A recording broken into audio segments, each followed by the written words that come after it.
دنیاوی محتم شان مجالس سے بہتر جگہ ہے. اللہ کے سامنے کوئی نہیں بولے. صفا سب بات کرے, لا یتکلمون سب خاموش ہوں, الا من اذن له الرحمن وقال صوابا, مگر جس کو اللہ اجازت دینے بولنے کی وہ بولے. اللہ اجازت دینے بولنے کی. آپ صلی اللہ علیہ وسلم اب دوسرا مضمون ہے, اللہ کی بارگاہ میں سجدہ ریز ہوں گے اور دعا کریں گے. سارے انبیاء پریشان, لوگ پریشانی کے عالم میں مختلف انبیاء کرام کے پاس جائیں گے. سارے انبیاء یہ کہیں گے کہ محمد رسول اللہ صلی اللہ علیہ وسلم کے پاس جاؤ, آج ہم بات نہیں کر سکتے. اتنے عالی ہمارے نبی, اتنا اعلیٰ مقام ہے. سجدہ ریز ہوں گے اللہ کے سامنے. اللہ کہیں گے یا محمد, محمد صلی اللہ علیہ وسلم پھر پاراست اپنا سر اٹھاؤ. سچ تو ہوتی, تم سوال کرو, تم جو سوال کریں گے ہم پورا کریں گے, تمہیں بات کرنے کی اجازت ہے. سارا محشر خالی, بڑے بڑے بادشاہ, بڑے بڑے عمرا, بڑے بڑے رتبے والے, عہدے والے, ساری دنیا پر راج حکومت کرنے والے اللہ کے سامنے کیسے؟ آپ سمجھ رہو, آپ فرمائش کرو. لوگوں کا عالم یہ ہوگا حساب کتاب سے پہلے یا اللہ ہمیں جہنم میں ڈال دے, لیکن آج کی پریشانی سے ہمیں تو بچا دے. آج کی پریشانی, ہر آدمی اپنے گناہوں کے اعتبار سے, گناہوں کی تعداد اور گناہوں کی نحوست کے اعتبار سے, اس کے لمٹ کے اعتبار سے پسینے میں ڈوبا ہوا, اس میں ڈوبا ہوا.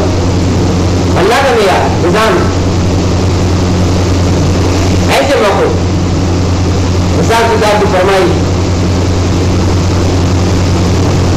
اللہ کے نبی صلی اللہ علیہ وسلم کو اللہ کہیں گے آپ سر اٹھائیں, آپ شفاعت کریں, آپ کی شفاعت پوری کی جائے گی, آپ جو مانگیں گے آپ کو ہم دیں گے. تو سوالات ہونے والے, ہم وہ طالب علم,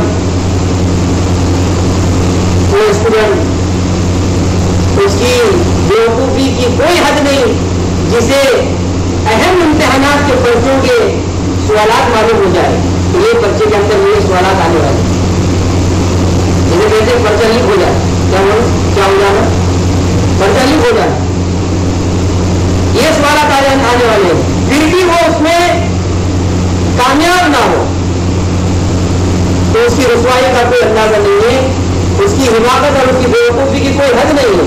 اللہ رحیم و کریم نے اپنے آقا, اپنے حبیب محمد رسول اللہ صلی اللہ علیہ وسلم کے توسط سے ہمیں بتا دیا کہ تمہیں قبر کے اندر 3 باتیں پوچھی جائے گی.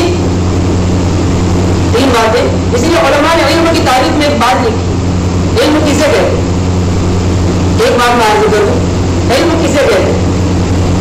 ہم لوگ جو پڑھنے کو کہتے ہیں علم, پورا چیزوں کہتے ہیں, جو بھی تعریف ہمارے دماغ میں ہوگی. علماء نے لکھا ہے علم کہتے ہیں ان چیزوں کو, اس سیکھنے سکھانے کو, اس جاننے کو جس کے اندر قبر کے 3 سوالات کے جوابات محفوظ ہوں, حل کیے جائے, اس کو کہتے ہیں علم. اس کو کہتے ہیں جس کے اندر کون سے سوالات حل کیا جائے. من رب, رب کون؟ رب کا سوال ہے. اللہ کے 99 ناموں میں سے یہاں جس نام کا انتخاب کیا رب, کون سا؟ رب. اب ہم نے جانتے نہیں رب کس کو بولتے, ہمیں دیکھ معلوم, ہیڈ ماسٹر معلوم, پرنسپل معلوم, باس معلوم, لیکن رب نہیں معلوم. استاد الاساتذہ